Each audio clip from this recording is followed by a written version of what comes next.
By the time we get to this chapter, we finally get to look in the rearview mirror, and despite the atrocities of the Inquisition, we look towards the lesson.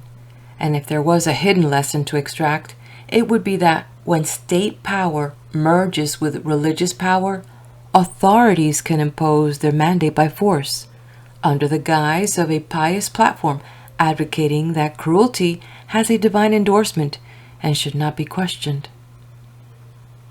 Welcome, I am Daisy, your hostess. In this video, we continue with the book titled The History of the Devil and the Idea of Evil, from the earliest times to the present day, by Paul Carus. If you've been following along, perhaps like me, you have found a few golden nuggets. Please do let me know you are here, hit the like button and leave a comment. And, need I say, if you find affinity with my content, subscribe and share with your friends.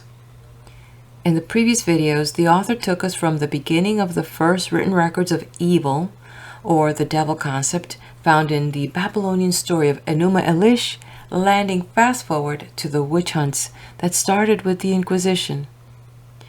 All this describing the terrible tortures that took place. They were cruel and dehumanizing to both the tortured and the torturer. No wonder the executioners wore masks. Who could live with themselves? One could argue that if torture is evil, then any outcome is irrelevant, as it was begotten from an evil act. Would those who know it to be evil and employ its tactics, would they not then be evil themselves? See what a conundrum? And see what power the church had? The argument in itself speaks to our common humanity and our shared moral values, or, worse, our shared depravity. And we look at the history of the devil and its origin, as well as the idea of evil, and it becomes clear, in some twisted way, that both governmental and religious institutions use such power to sway morality.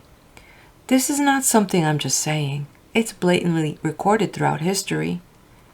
Having said that, many thinkers view ignorance as the root of evil because it leads to harmful actions, and specifically willful ignorance, or the refusal to seek knowledge, because that is what is often seen as particularly dangerous and wrong. Very well capable people just ignorant because they don't want to seek, which may lead to complacency. The idea of the ostrich with its head stuck in the ground comes to mind, and the argument may be that evil requires conscious choice to do wrong, which if one is with one's head in the ground, one may not be in a position to choose. Now, moving things along with the history of the devil and the idea of evil, it seems that things were not going well in paradise.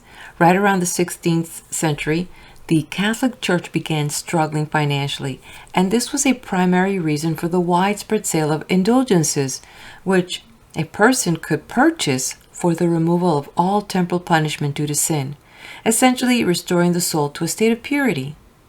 The Church draws on the merits of Jesus Christ's passion and death, along with the prayers and good works of Mary and the saints, to grant those indulgences. This wasn't something new. The first known use of plenary indulgences was in 1095, when Pope Urban II remitted all penance of persons who participated in the Crusades and who confessed their sins.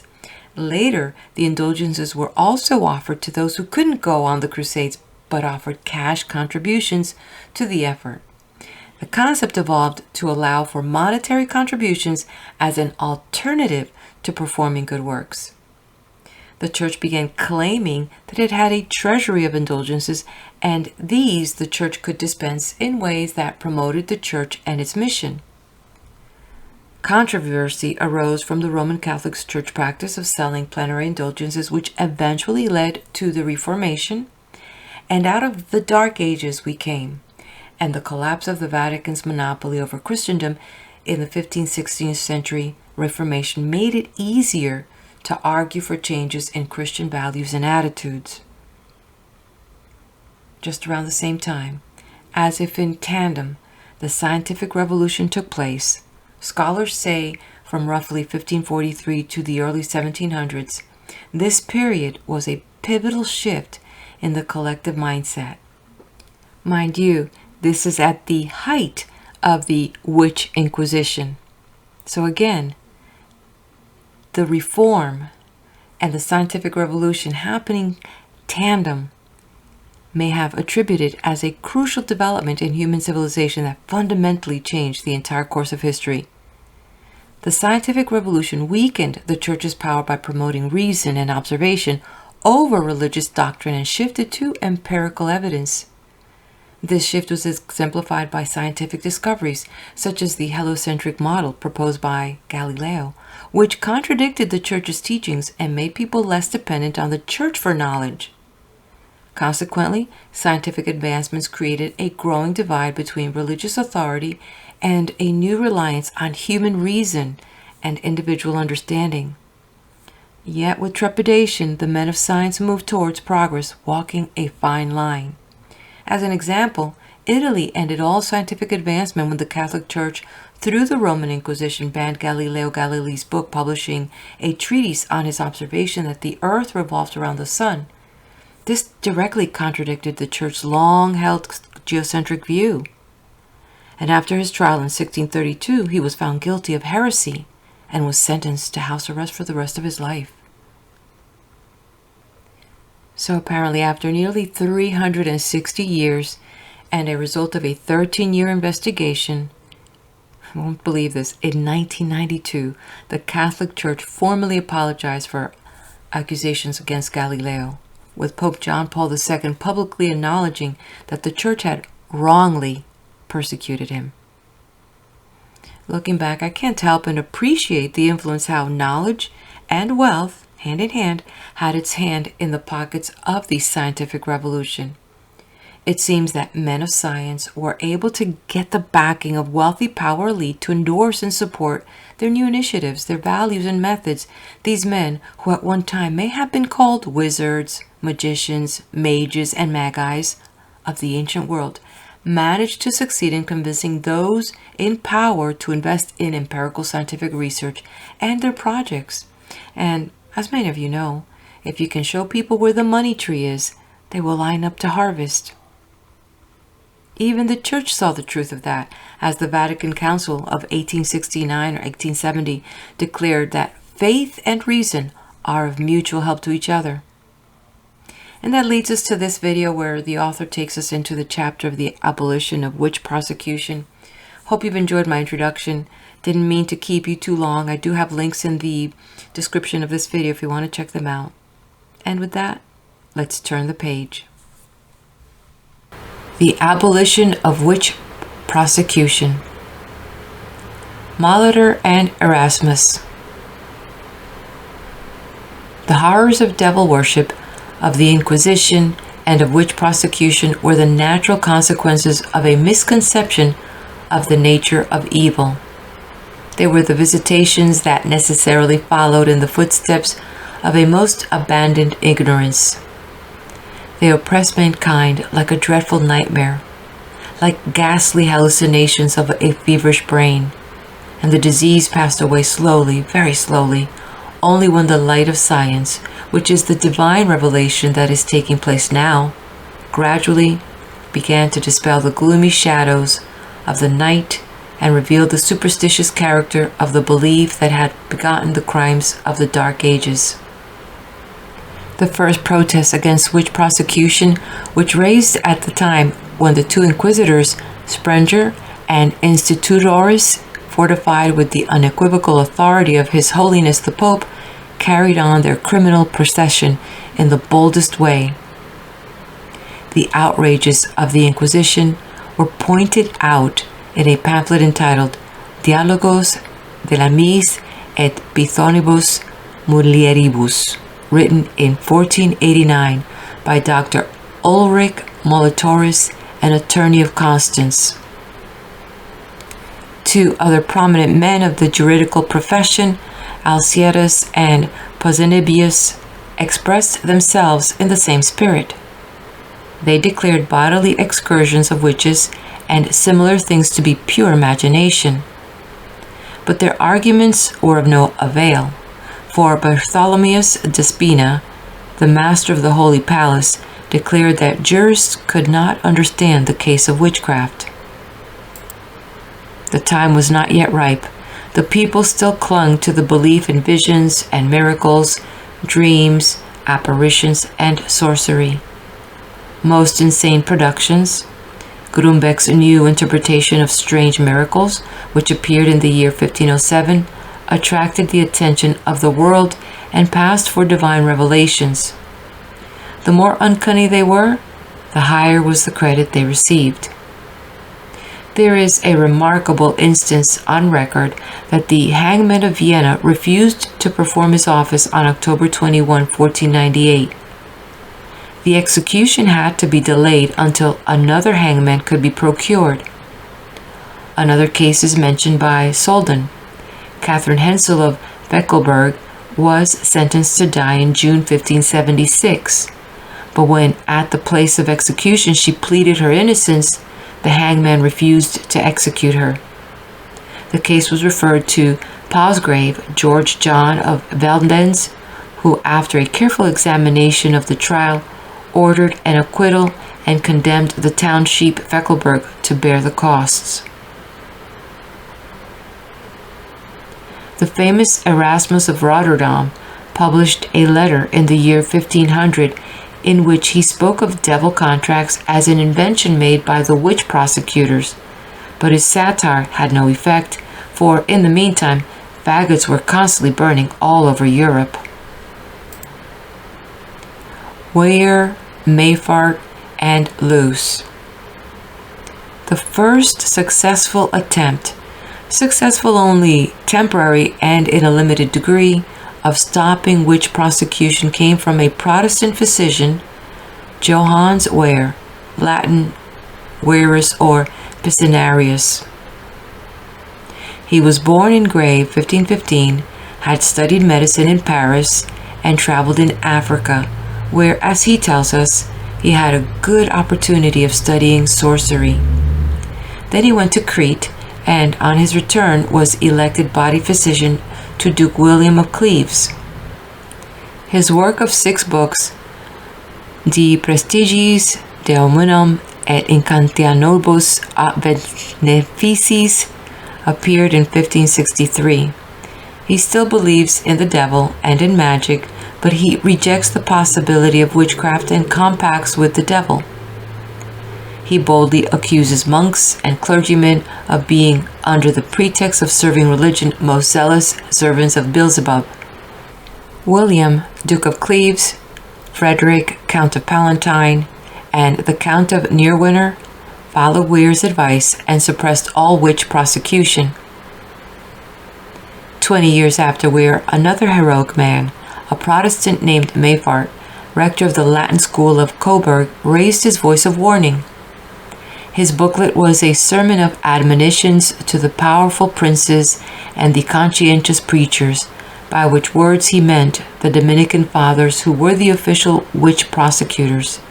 He reminded them of the day of judgment, when they would be held to account for every torture and terror of their victims. Weyer and Mayfart made a deep impression, but a reaction followed. How little, after all, Weyer succeeded in conquering the belief in witchcraft, which he had temporarily shaken, can be learned from the fact that in Protestant electorate of Saxony, a criminal ordinance was issued in the year 1572, which threatened all people making a compact with the devil to be brought from life to death on the faggot. Cornelius Luce, a canonicus and professor at the University of Treves and a devout Catholic Christian, was unfortunate enough to be more clear-headed than his bishop, Peter Binsfeld. Recognizing the baseness of judges in the cases of witchcraft, he wrote a book, De Vera et Falsa Magia. The book was never published. It was stopped in the press, and its author sent to prison. In 1593, Luce was forced to recant on his knees before the assembled dignitaries of the church.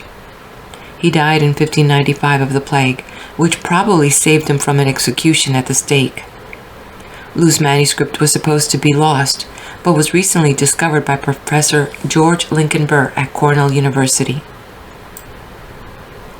3 noble Jesuits: Adam Tanner, 1572 through 1632, and Paul Lehmann, 1575-1635.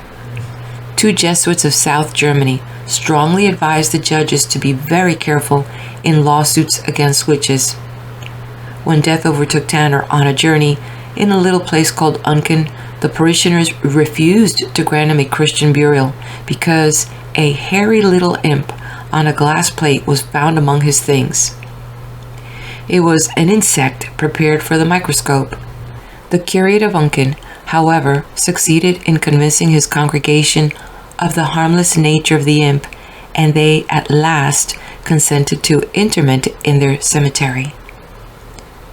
Most touching is the narrative of another Jesuit, a noble-minded man who takes a prominent place among the strugglers against the dreary superstition of burning witches. This man is Friedrich Spee von Langenfeld, 1591-1635, a poet and the author of a collection of songs called Trutzinachikkal, Spite Nightingale, whose warnings remained unheeded as a voice crying in the wilderness. His Cautio Criminalis, published anonymously in 1631, was an appeal much needed at the time to the German authorities anent their legal proceedings against witches. Spee was engaged in Franconia as pastor, and had prepared for their death at the stake not fewer than 200 persons accused of witchcraft. Scarcely 30 years of age, he was asked one day by Philip of Schonberg, the Bishop of Wurzburg, why his hair had turned gray. "Through grief," he said, "of the many witches whom I have prepared for death, not one was guilty."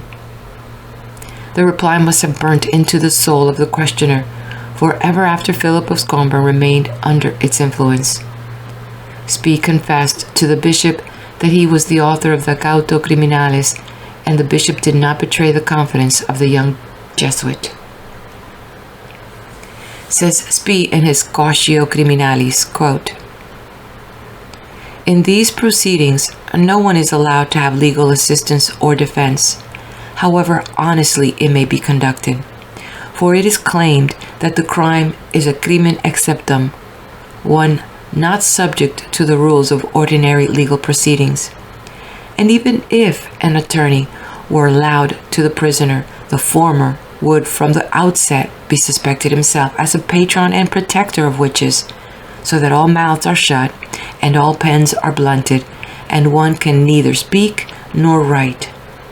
I swear solemnly that of the many persons whom I accompanied to the stake, there was not one who could be said to have been duly convicted, and 2 other pastors made me the same confession from their experience. Treat the heads of the church, the judges, myself, in the same way as those unfortunate ones. Make us undergo the same tortures, and you will convict us all as wizards." End quote. Spee did not deny the possibility of witchcraft. He was a faithful believer in the dogmas held by the church of his age. He merely objected to the abuses of witchcraft and recommended clemency. Philip of Schonberg became Archbishop of Mayence, and to his honor be it said that under his government no faggots were lit. Abatement of Witch Prosecution. Horst, in his Zauberbibliothek, publishes a strange instance of the fanaticism of the 17th century, which appeared anonymously under the title Drutenzeitung in 1627. Praising in poor verses the great deeds of the Inquisition, according to Horst's authority, they are written by a Protestant who expresses his joy and gratitude to God that in the adjoining Catholic countries the extirpation of witchcraft was carried on with unabating vigor. Thus it is apparent that in spite of Weyer and Spee, the idea of witchcraft and of the necessity of witch prosecution was still deeply rooted in the minds of many people. Still, the authorities began to lose faith in the necessity of witch prosecution, and the champions of the lost cause deemed it wiser to seek the shelter of anonymous publication. In Holland, witch prosecution was abolished in 1610. In Geneva, Switzerland, it ceased in 1632. Christina, Queen of Sweden, as the first act after her accession to the throne, issued a proclamation on February 16, 1649, which applied also to all the Swedish possession in German soil to stop all proceedings of witch prosecution. Gabriel Naudé, a Frenchman, he died 1680, wrote against witch prosecution, and although the Parliament of France, which convened at Rouen, insisted on the existence of witchcraft and on the necessity of the capital punishment of witches, Louis XIV decreed in 1672 that all cases of witchcraft be dismissed. He was obliged to reintroduce the law of capital punishment of witches in 1683, but did not fail to limit the power of the judges. Matthias Hopkins, commonly called Witchfinder General, took advantage of the disorders of the English civil wars of the 17th century and made a special business of the discovery of witches. He was quite successful until his own methods were tried on his own person, and as he did not sink in the water ordeal, the people declared him to be a wizard and slew him in 1647. Butler describes Hopkins' career in Hudibras as follows, quote, "Hath not this present Parliament a leaguer to the devil sent, fully empowered to treat about finding revolted witches out? And has he not within a year hanged 70 of them in one shire? Some only for not being drowned, and some for sitting above ground, whole days and nights upon their breeches, and feeling pain, or hanged for witches. And some for putting lavish tricks upon green geese or turkey chicks, or pigs that suddenly deceased of griefs unnatural, as he guessed, who proved himself at length a witch, and made a rod for his own breech." End of quote. Witch prosecution was finally abolished in England in the year 1682. Glanville, a fanatic Englishman of Somerset, felt himself called upon to refute the writings of Gabriel Naudé, and found many followers, but Dr. Webster, a physician, stood up against Glanville's superstition propositions. Glanville thereupon proceeded to hunt witches, but the English government ordered Mr. Hunt, a justice of the peace of Somerset, to stop him. At the end of the 17th century, the polemics against the belief in the devil began to grow bolder and even bolder. A Dutch physician, Anton van Dale, no longer attributes the pagan oracles to the influence of the devil, but to priestly fraud, De Oraculus Ethnicorum, Amsterdam, 1685, and set the people to thinking on witch prosecution. See his work, Dissertation is De Origine ac Progressu Idolatria, 1696. He thus prepared the way for the two great reformers, Becker and Thomasius, who openly and squarely denounced witchcraft as a superstition and at last succeeded in abolishing the official prosecutions of witches by the authorities of state and church. Balthasar Becker, a Dutch clergyman of German descent, published in 1693 a work entitled The Enchanted World, which was a thorough and careful examination of the belief in devils, witches, and the legal suits conducted against witches. Becker is a faithful Christian who undertakes to prove that the existence of a personal devil is a superfluous assumption. His book is a formidable attack upon the Inquisition and its habits of ensnaring its innocent victims. And the success of the book was as great as it was deserved. Within 2 months, 4,000 copies were sold, and yet did Becker fail to convince his contemporaries. A flood of refutations appeared, and the Synod, to whom he presented his work, a Protestant body, condemned his views and discharged him from the ministry. The seeds sown by Becker were reaped by Christian Thomasius, 1656-1718, professor at the University of Hull, who waged a relentless war against witch prosecution. In the year 1698, a case of witchcraft was submitted to him, and against the advice of one of his colleagues, he condemned a poor woman to death.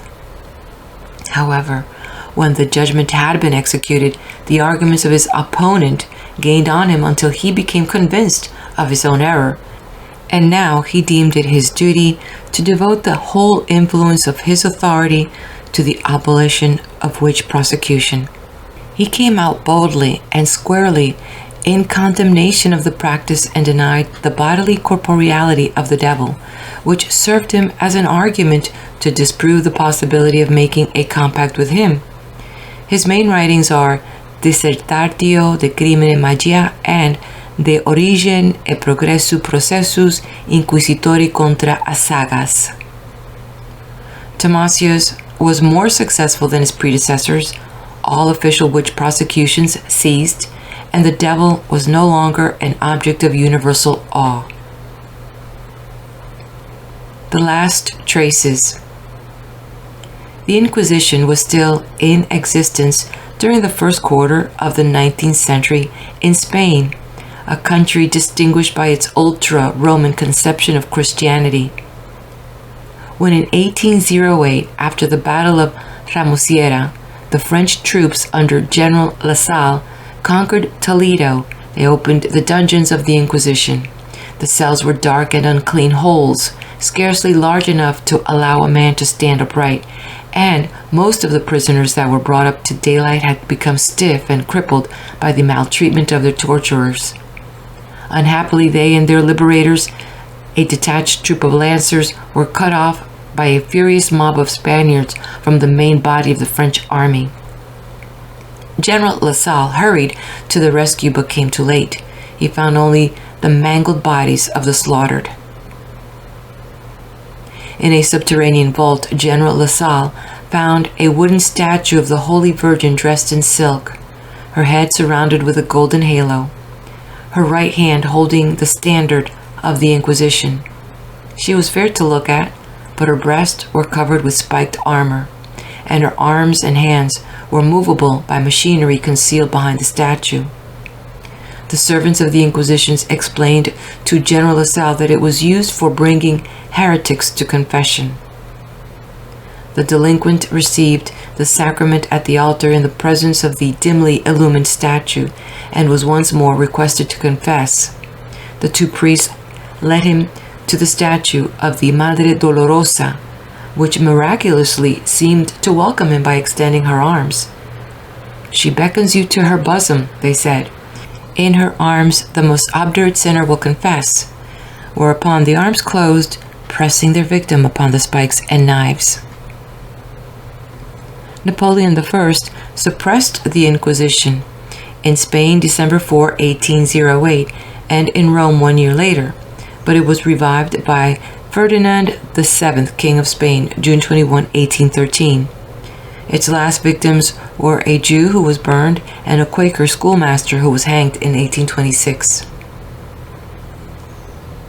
Description of Hell. The Jesuit Father Cassin, the father confessor of King Louis XIII, writes on hell in his book Le Corps Saint, a work which attained considerable fame in his days, as follows, quote, "What is hell? A silence, for all that which is said of hell is less than hell itself. No just man can think of it without shedding thousands of tears. But do you want to know what hell is? Ask Tertullian. He will tell you that hell is a deep, dark pit of stench in which all the offal of the whole world flows together. Ask Hugo of St. Victor. He will answer.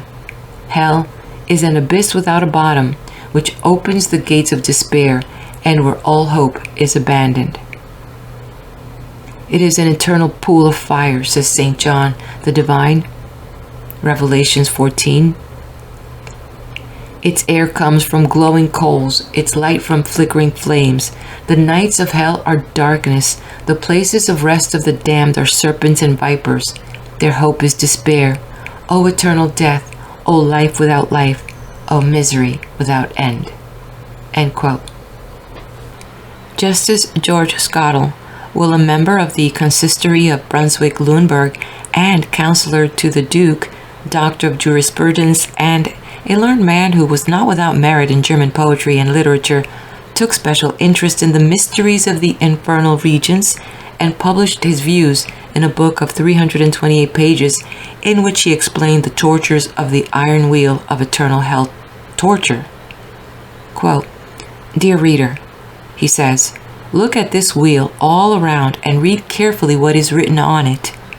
How much time and suffering, how much anxiety and torture of despair must be gone through in hell, must be endured, borne, experienced, and realized by hundreds, by thousands, by hundreds of thousands, by millions of years in burning pitch, in flaming sulfur, in red-hot iron, in poignant blowpipe flames, with weeping and wailing and gnashing of teeth infinite, with hunger and thirst miraculous, in stench and darkness cruelly, before this wheel be turned around only once.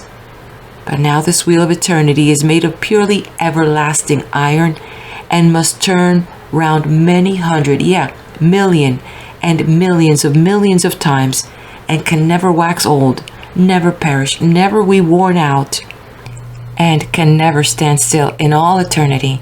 Whereas you can conclude and find out by reflection this all discomforting, all terrible, and all cruelest infinity of hell torture. One might grow mad and insane when considering this fiery eternity and these iron eternal years, etc., etc., and can never stand still in all eternity. Whereas you can conclude and find out by reflection this all discomforting, all terrible, and all cruelest infinity of hell torture. One might grow mad and insane when considering this fiery eternity and these iron eternal years, etc., etc." End quote. Dr. Scottle's Wheel of Life is of special interest as it reminds one of the Buddhist Wheel of Life which the evil spirit holds in his clutches. Similar ideas as to the awfulness of the sufferings in hell are offered in the sermons of Abraham A. Santa Clara, who was the most influential preacher in Vienna in the beginning of the 18th century. The 18th century is the age of an intellectual dawn, but while the rays of light begin to spread, the shadows of the night linger, and their darkness seems rather more intense than before. The Reverend Father Gilbert Bohr writes in the year 1785 as follows, quote, "You know what happens when meat is salted. The salt enters all parts, every nerve and every bone, and communicates to all parts its accurate qualities. And yet the meat is not dissolved nor annihilated by the salt, but on the contrary, preserved from decay. In the same way, the hellish fire will enter into the innermost marrow and be distributed throughout the entrails. It will take hold of all the arteries and nerves and make the brain boil with furious pains without causing death or annihilation." End quote. Some theological geographers have placed hell in the sun, others in the moon, still others in the center of the earth. But the question as to which of the three opinions is right has not yet been decided. A Slovenian folk song sings of hell as follows. This German translation by Schleby. Quote, "Look at the terrible maw. How fiery and deep is the place of torture. No eye can discover its bottom. A spark alone causes immense pain. But against the fury of this fire, it is but a dewdrop. Reason cannot comprehend, and tongue cannot utter what it may be to be in the fires of hell. Devils transform themselves into dogs, into wild animals, into snakes and dragons. They howl, and they bellow, and they bawl. What terrors they cause! Every poor sinner must pay tribute here to the justice of God, and for every vicious deed he must suffer the special pain." End quote. After an enumeration of the sufferings for various sins and vices, the poem continues, quote, "Can there be worse misery Indeed, there is not.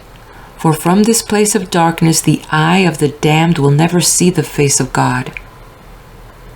Woe, woe, thus they howl. Whither have we gone, we miserable creatures? Oh, that men would believe us, they would never fall into sin.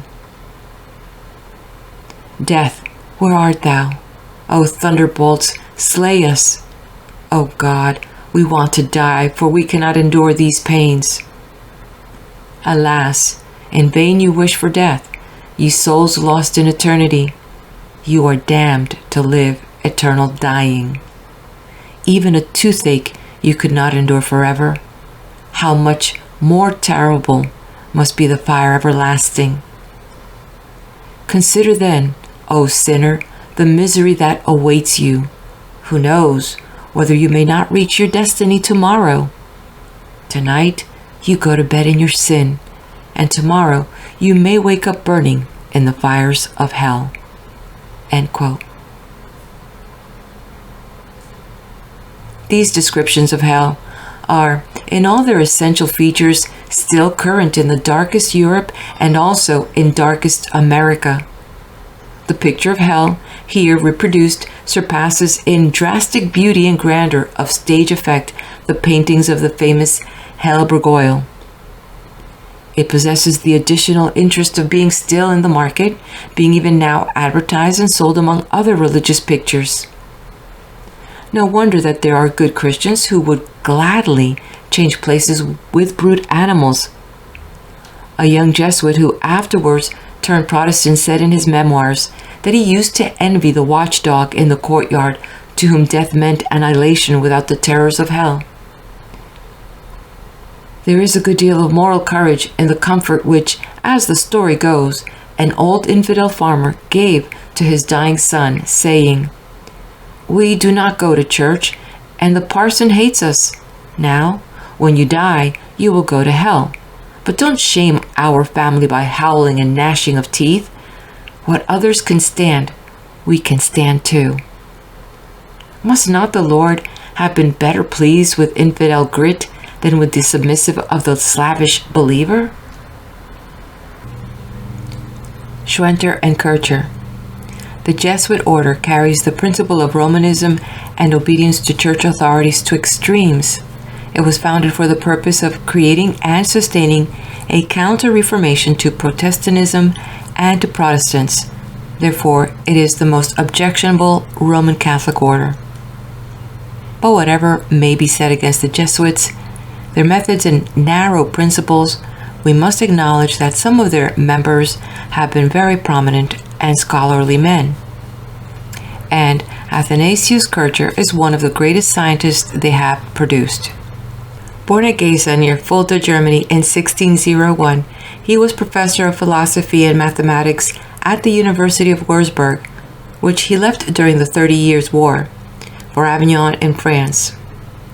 He journeyed with Cardinal Frederick of Saxony to Malta and ended his life as a professor of mathematics and Hebrew at Rome.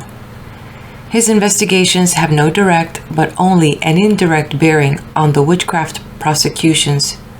He made some curious experiments with hens and pigeons which remain a problem to psychologists and are still repeated by them today. He placed the hen on the floor and made a stroke of chalk along its bill, whereupon the hen lay quiet as if paralyzed, remaining in this awkward position until she was released by some motion of the hands of the experimenter. When you draw a line in front of them, when placing a chicken's beak on the ground and drawing a line straight out from it, chickens become hypnotized and can be stuck in this state for up to 30 minutes. Known as tonic immobility, it happens when the chicken's nervous system shuts down movement in response to stress. We ought to add here that although Kircher is generally credited with the invention of his experiment because it became known mainly through him, Professor Preyer has proved that he simply reproduced the experiment made by Daniel Schwenter, who published his discovery 10 years before the appearance of Kircher's Ars Magna Lucis et Umbrae. The attitude of the hen, which Kircher ascribes to her imagination, was later in the 18th century called a phenomena of magnetism or mesmerism, and in the 19th century, hypnotism.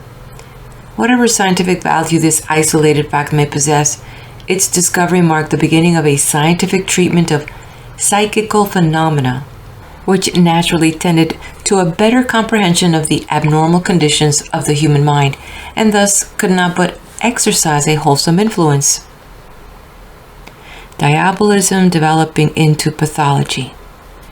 In the middle of the 18th century, Pater John Joseph Gassner, vicar of Closdale in Chur, a Roman Catholic clergyman, acted on the theory that the majority of diseases arose from demoniacal possession, and he cured himself and his parishioners by exorcism. The success of his cures made a great stir in the world and threatened a dangerous reaction. Some declared he was a charlatan, while others believed in him. Mesmer, at the request of the Elector of Bavaria, made investigations and said that he explained his miracles as spiritualistic magnetic influences, while Lavater maintained that the curative element consisted solely in the glorious name of Jesus. Gassner lived some time in Constance, afterwards in Ratisbon, partly protected, partly distrusted by his ecclesiastical superiors. In 1775 he went to Hamburg, then to Sulzbach, where the halo of his miraculous cures waned. The Prince-Bishop of Ratisbon declared in his favor, but Emperor Joseph II forbade his exorcisms in the whole Roman Empire. The Archbishops of Prague and Salzburg rejected him, and even Pope Pius VI disapproved of him. Gassner's exorcisms renewed the interest taken in the problem of the existence of the devil. The question was discussed in several publications, among which we mention a humble petition for information to the great men who do no longer believe in a devil, written anonymously from the Orthodox standpoint by Professor Koster of Gießen, editor of the religious periodical. It was answered in another pamphlet. Humbly, reply of a country clergyman, whose author claims that the biblical Satan is an allegory, idols are called nothings in Hebrew, and the devil is one of those things. He offers rationalistic explanations of the Bible, representing, for instance, the tempter of Christ as a sly messenger and spy of the synagogue, and declaring the theory of a devil to be idolatry disguised in orthodoxy and a sublimated Manichaeism. The author concludes, "I had rather that the people fear God than the devil. The fear of God is the beginning of wisdom, but the fear of the devil, whatever be its results, is no Christian adornment." The number of anti-diabolistic increased rapidly, even among the clergy, yet the belief in a personal devil remained the orthodox view, and if we are not mistaken, it is still regarded as an essential dogma of the Christian faith by many theologians, especially among those who display contempt for worldly culture and secular science.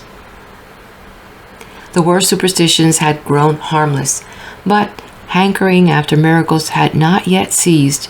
Diabolism had lost its hold on mankind, but mysticism reappeared in new forms, and the contrast that prevailed in the 18th century cannot be better characterized than the visions of Swedenborg as against the refutation of the dreams of visionaries by Kant. The belief in mysticism begets fraud, and the boldest, wiliest, and most successful impostor of the 18th century was Giuseppe Balsamo of Sicily, who traveled under the assumed name of Count Cagliostro, finding easy victim among the credulous of all descriptions, especially the Freemasons.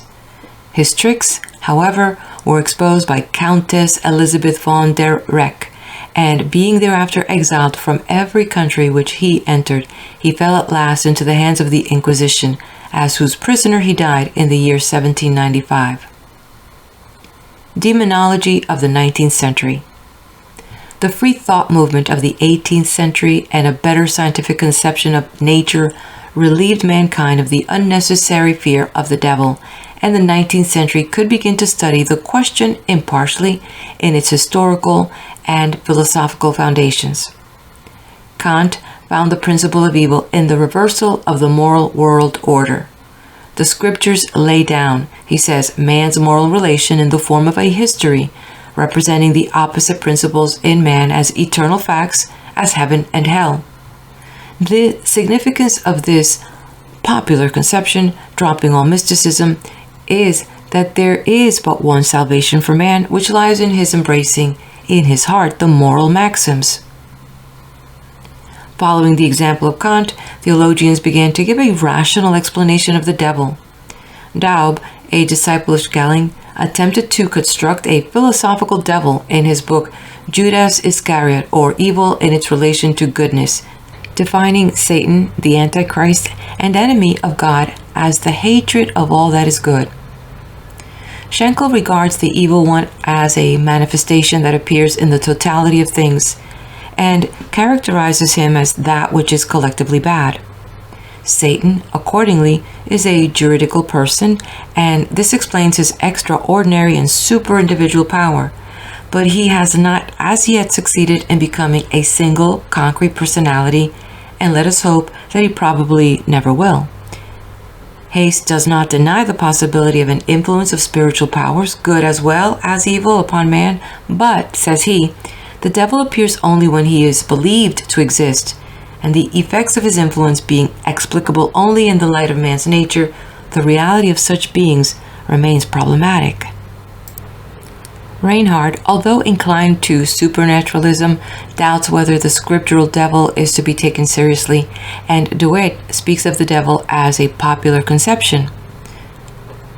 Schleiermacher, in his famous work, The Christian Faith According to the Doctrines of the Evangelical Church, 1821, declares the idea of the devil, as historically developed, to be untenable and unessential to a Christian's belief in God. Martenson believes in the devil not as an idea, but as an historical person. He is in the beginning only the principle of temptation. As such, he is a cosmical principle. He is not yet bad, but the potentiality of badness. He does not really become the devil until man has allowed him to enter his consciousness. Man, accordingly, gives existence to the devil. Looke opposes Martenson. The devil as a symbol is absolutely bad, but as a fallen creature he cannot be absolutely bad. We have no other conception of the devil than as the representative of sin. This is an attempt to reconcile the theological conception with the philosophy of his time. David Friedrich Strauss did not consider it necessary to refute the doctrine of Satan's personality, which he regarded as utterly overthrown. Modern mysticism, on the other hand, shows an inclination to emphasize the importance of the traditional Satanology. Dogmatic theologians in the ranks of English and American Protestants endeavored to preserve the traditional views of hell and the devil without, however, making much practical use of these doctrines. They no longer discuss the problem at length, but still uphold the belief in the personality of the evil one. For instance, Professor Schaff scarcely enters into a detailed exposition of the subject, and Dr. William G.T. Shedd, who devotes it in his great work Dogmatic Theology, one or several chapters to every Christian dogma, omits a particularly discussion of Satan. Passages in the chapter on hell, nevertheless, prove that he believes in both a personal Satan and an eternal personal punishment on the ground of scriptural evidence. The liberal theology of today urges that Jesus makes thirst for justice, love of God and man, the conditions for entering into the kingdom of God. A belief in the devil, it is claimed, is nowhere demanded and can, to say the least, not be regarded as essential. It is not so much Christian and Jewish as pagan. It is a survival of polytheistic nature worship and of pagan dualism, quite natural at a time when the sciences were still in their infancy, characterized by astrology and alchemy, and when the irrefragability of nature's laws was not as yet understood. The belief in a personal devil, accordingly, and all the practices resulting therefrom, were rather due to ignorance than to religion. There are still plenty of believers in a personal devil among those who call themselves orthodox, but their influence has ceased to be of any consequence. Vilmar regards the belief in an individual devilish personality as an indispensable qualification of a real theologian, saying, in order rightly to teach and take charge of souls, one must have seen the devil gnashing his teeth and I mean it bodily, not figuratively. He must have felt his power over poor souls, his blasphemy, especially his sneer. Similarly, another German theologian, Superintendent Sanders, shows great zeal in the defense of the biblical devil in his pamphlet, The Doctrine of the Scriptures Concerning the Devil, 1858. And Dr. Sartorius, following Hexenberg's orthodoxy, says that he who denies Satan cannot truly confess Christ. Tweston, however, although accepting the belief in a personal devil, concedes that the necessity of his existence cannot be deduced from the contents of our religious consciousness. Friar Reif, in Se Fragen de Christlichen Volksglaubens, declares that there is a kingdom of evil as much as there is a kingdom of God. The belief in a personal prince of darkness is the counterpart of a personal God, and Erhard wrote an apology of the devil, not so much for the sake of the devil as for the traditional idea that evil and sin are actualities. Present conditions. The Roman Catholic Church of today still holds, in theory, the same views as in the Middle Ages, but the secular authorities will never again allow themselves to be influenced in their legal proceedings by the opinions of inquisitors. Goris, one of the ablest and most modern defenders of the Roman Church, complains about the purely medical view of historians who regard witch prosecution as a mere epidemic. He finds the ultimate cause of witchcraft and sorcery in apostasy from the Church, which had become fashionable in those days. Dr. Haas, another Roman Catholic, takes the same view in his inquiry into witch prosecution. He concedes that witchcraft is a revival of pagan notions mixed with a false conception of Christianity. But he still shares with the inquisitors of yore and with Pope Innocent III the belief in the actuality of witchcraft. Like Gors, Haas regards witchcraft as the product of heresy and calls the former a cousin and a daughter of the latter. Both to him result from unbelief, unclearness, pride, and eccentricity. Both are manias or illusions. They maltreat and are maltreated, and thus they increase until they are opposed with reason and vigor. The only trouble was that the remedy of inquisitorial reason and vigor was worse than the disease. Haas continues, for the minds of many were not yet free from error, heresy, and when the house was swept and cleaned, worse spirits entered, and matters were worse than ever. The Inquisition, the natural result of a belief in the devil, is now powerless. Still, says the Reverend G.W. Kitchen in the Encyclopedia Britannica, quote, its voice is sometimes heard. In 1856, Pius IX issued an encyclical against somnambulism and clairvoyance, calling on all bishops to inquire into and suppress the scandal, and in 1865 he uttered an anathema against Freemasons, the secular foes of the Inquisition. The occupation of Rome in 1870 drove the papacy and Inquisition into the Vatican, and there, at last, John Bunyan's vision seems to have found fulfillment. Yet, though powerless, the institution is not hopeless. The Catholic writers on the subject, after long silence or uneasy apology, now acknowledge the facts and seek to justify them. In the early times of the Holy Office, its friends gave it high honor. Paramo, the Inquisitor, declares that it began with Adam and Eve, ere they left paradise. Paul IV announced that the Spanish Inquisition was founded by the inspiration of the Holy Spirit. Muzzarelli calls it an indispensable substitute to the Church for the original gift of miracles exercised by the apostles. And now again, from 1875 to this day, a crowd of defenders has risen up. Father Weiser and the Innsbruck Jesuits, in their journal 1877, yearn for its reestablishment. Orti y Lara in Spain, the Benedictine Gams in Germany, and Cipollet in Belgium take the same tone.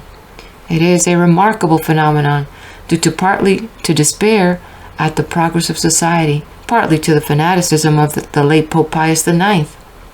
It is hardly credible that anyone can really hope and expect to see in the future the irresponsible judgments of the clerical intolerance again humbly carried out, even to the death by the secular arm." End quote. Roman Catholic authors are, as a rule, too worldly wise to precipitate or provoke a discussion of the history of either the Inquisition or the doctrine of the devil. But whenever they cannot avoid a discussion of the subject, they claim that the Inquisition was a secular institution or defend the measures taken by the Inquisition. They have not as yet acquired sufficient insight, or if they have the insight, they do not possess the moral courage to condemn the whole institution, and with it the policy of the popes Innocent III, Gregory IX, Urban IV, John XII, and others whose names are compromised in matters of witch prosecution. Devil exorcism is not yet extinct in Roman Catholic countries. The exorcism performed in Germany by Father Aurelian on Michael Zilk, the son of the Catholic father and Protestant mother, with the special permission of the Bishop Leopold von Eichstätt, is a sufficient evidence of the Egyptian darkness that still penetrates the minds of a great mass of our Christian brethren, among them members of the higher clergy. Mr. E.P. Evans, who quotes the curious occurrence, furnishes another interesting fact. He says, quote, "Pope Leo XIII is justly regarded as a man of more than ordinary intelligence and more thoroughly imbued with the modern spirit than any of his predecessors. Yet he composed and issued November 19, 1890 a formula of an exorcismus in Santanam et Angelos Apostatas. His Holiness never fails to repeat this exorcism in his daily prayers and commends it to the bishops and other clergy as a potent means of warding off the attacks of Satan and casting out devils." End quote. The Holy Code of Treves is still exercising its power over the minds of many credulous people and works miracles that are seriously believed, while the dancing procession of Ecternarch is not only not abolished but encouraged by the Church. Pope Leo XIII has granted a 6 years absolution to all those who take part in the performance. There are, on an average, about 10,000 persons who annually join in this stupid survival of the Middle Ages. The personal devil is dead in science, but he is still alive, even in Protestant countries among the uneducated, and the number of those who belong to this category is legion. The Salvation Army is still in our midst singing, quote, "Come join our army, the foe must be driven. To Jesus our captain the world shall be given. If hell should surround us, we'll press through the throng. The Salvation Army is marching along." End quote. The following vigorous verse reminds one of Phariseeism. Quote, "Christian, rouse thee, war is raging. God and fiends are battling, waging. Every ransomed power engaging. Break the tempter's spell. Dare ye still, fondly dreaming, wrapped in ease and worldly scheming, while the multitudes are streaming downwards into hell?" End quote. A good illustration of their personal attitude towards the evil one appears in these lines. "The devil and me, we can't agree. I hate him and he hates me. He had me once, but he let me go. He wants me again, but I will not go." The devil of the Salvation Army proves that there is still a need of representing spiritual ideas in drastic allegories. But though Satan is still painted in glaring colors, he has become harmless and will inaugurate no more witch prosecutions. He is curbed and caged so that he can do no more mischief. We smile at him as we do at a tiger behind the bars in a zoological garden. The religious import of science. The inquisitors and witch prosecutors were by no means scoundrels, pure and simple. Most assuredly, there were scoundrels among them, but there is no doubt that the movement of the Inquisition and witch prosecution took its origin from purer motives. It was to the popes and Grand Inquisitor and to many princes and other people who promoted the policy a matter of conscience. They simply attended to it as a religious duty, sometimes even with a heavy heart and not without great pain. Torquemada, the Grand Inquisitor of Spain, was in his private life one of the purest and most conscientious of men, and he was so tender-hearted that he was obliged to leave the inquisitorial tribunal and quit the room as soon as the torture of a heretic began. He would cry about the obstinacy of those who had given themselves over to Satan. But though his heart was bleeding, he condemned thousands and thousands to the cruelest torturers and the most dreadful death for the sake of salvation and the glory of God, of that monster God in whom he believed, that abominable idol which was worse than the Moloch of ancient Phoenicia. When complaints reached Pope Innocent III about the cruelty of Conrad of Marburg, the first Inquisitor General of Germany, he said, "The Germans were always furious and therefore needed furious judges." Pope Leo X, referring to cases of witchcraft that happened in Brixen and Bergamo, grieves in a brief of 1521 at the obstinacy of the culprits who would rather die than confess their crimes. In the same document, the Holy Father complains about the impiety of the Venetian Senate who prevented the inquisitors from performing their duties.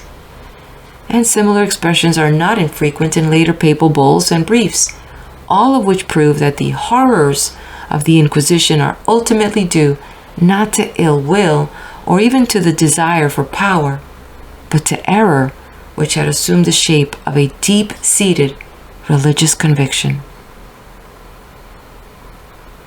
Among the Protestants, the Calvinists come nearest in zeal to the Roman Catholic inquisitors.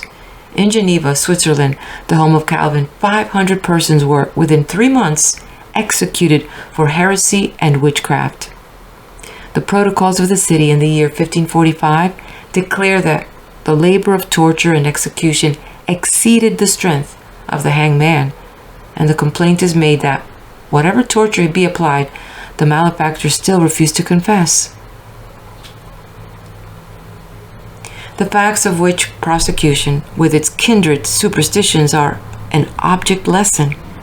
How mistaken are those who believe that religion has nothing to do with ethics and that a religious conviction exercises no influence upon a man's conduct.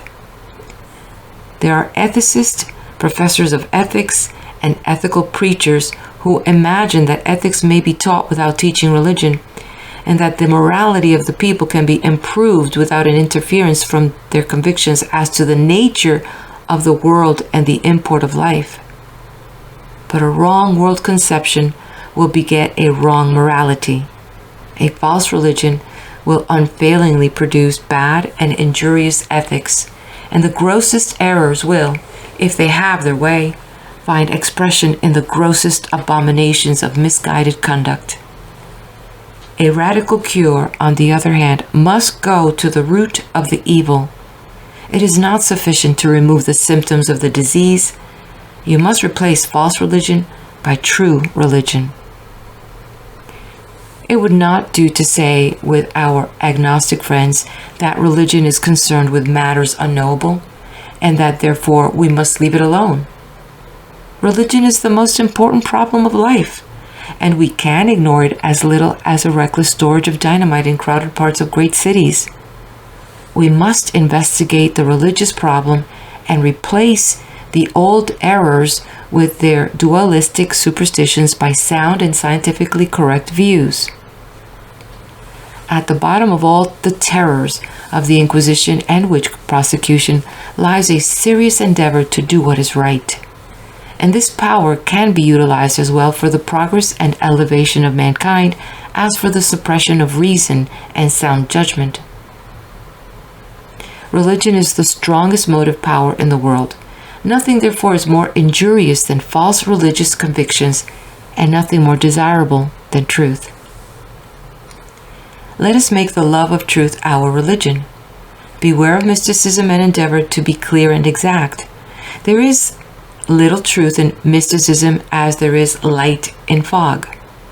Nor should we rely on tradition, for tradition is uncertain, but the truth, i.e. generalized statements of facts or laws of nature, can be made unequivocally certain and will remain verifiable to every competent inquirer.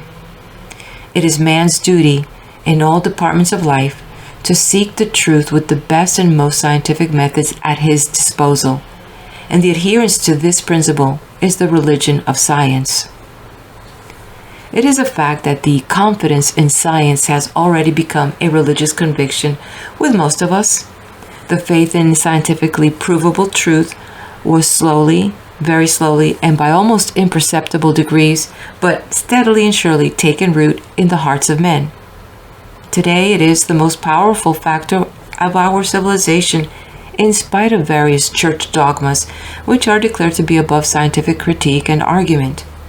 For these dogmas are becoming a dead letter. There are several conservative and prominent churchmen who publicly confess that the dogmas of the church must be regarded as historical documents and not as eternal verities.